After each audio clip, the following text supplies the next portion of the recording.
Hello, in today's video we're going to be looking at the iFi ZEN DAC or ZEN Air DAC. It's very similar to the previous video we did on the ZEN Air DAC version 2, but this is a little bit more of a scaled down device. Not quite so many features, but it's a lot cheaper and a better entry place to come in if you're looking for a high quality DAC. What I'm going to do is I'm going to display on the screen some of the features, but as with all the iFi DACs that we've reviewed, they all cover all of the main PCM formats, DSD, DXD, and an MQA renderer on board. The main differences between this and the version 2 is the construction. For one, slightly different look and feel. It's a plastic outside, but still has the same sort of styling, shape and design. With that, you've also got the volume dial on the front, which is very similar. Gives you that analog feel all the way around, which is quite nice to have on your desk. I've always appreciated that with the iFi products. You get that hands-on feel. And whereas with the version 2, you had the 3.5 as well as the 4.4 balanced input. This has only got your larger headphone output. Can't remember the size off the top of my head, but there's no 3.5mm jack either. It does still have the power match and the X-Bass feature. I'll talk about that a bit later at the end of the video, but these are great features to have. And around the back, you just have your RCA outputs, a 5V input if you prefer, and also your USB Type B, I believe, which is the larger square one. So this isn't a USB-C device. So it doesn't come with all the bells and whistles that the version 2 has, but it does concentrate on the main features that you require in a DAC. And this is probably a really good entry point for that sort of thing. Just while I'm talking about the device, I'll just show what we get in the box. Obviously you get the device itself, no surprises there. Your USB cable for connecting it to the PC or any other device. Again, I've tested this with Android and you can plug it in directly. Bit of a strange use case, but it just does show that you can use it with any normal device. No doubt a games console or something like that would also work fine.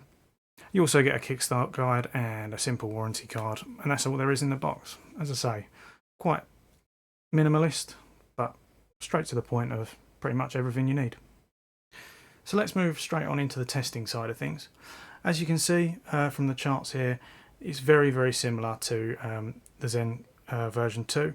It's just got a few less features.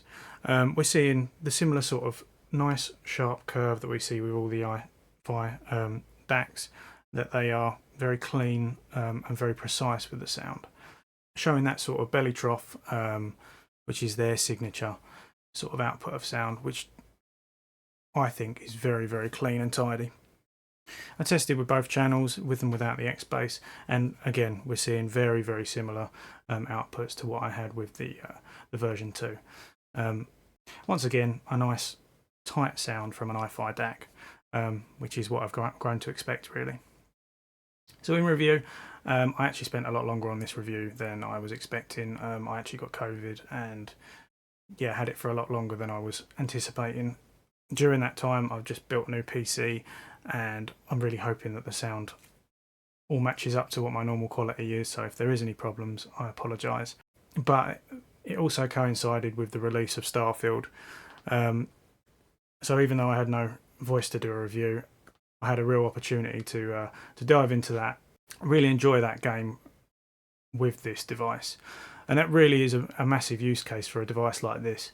For those of you who want that little bit extra, full of featured sound, whether it's for gaming, definitely. If you're getting a 4K monitor, you want the sound experience to go with that.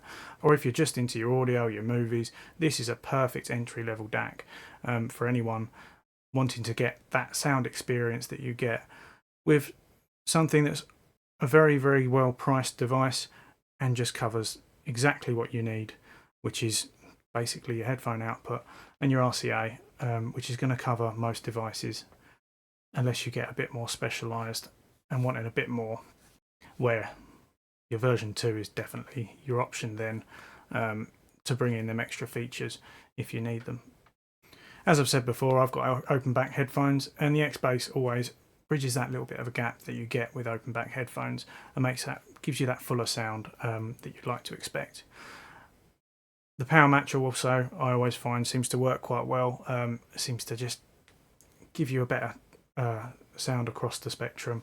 Yeah, they really know what they're doing at iFi when it comes to adding these little features that takes the device to the next level when actually using it with the hardware that you own.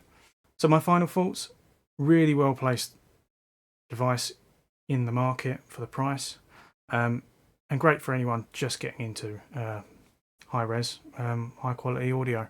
Hope you've enjoyed this video. If you've got any questions, throw them straight in the comments. I'll try and answer as much as I can. Or obviously you can find us on Discord. And please like and subscribe. It goes a long way with us. And hopefully we'll see you in the next one. Thanks a lot.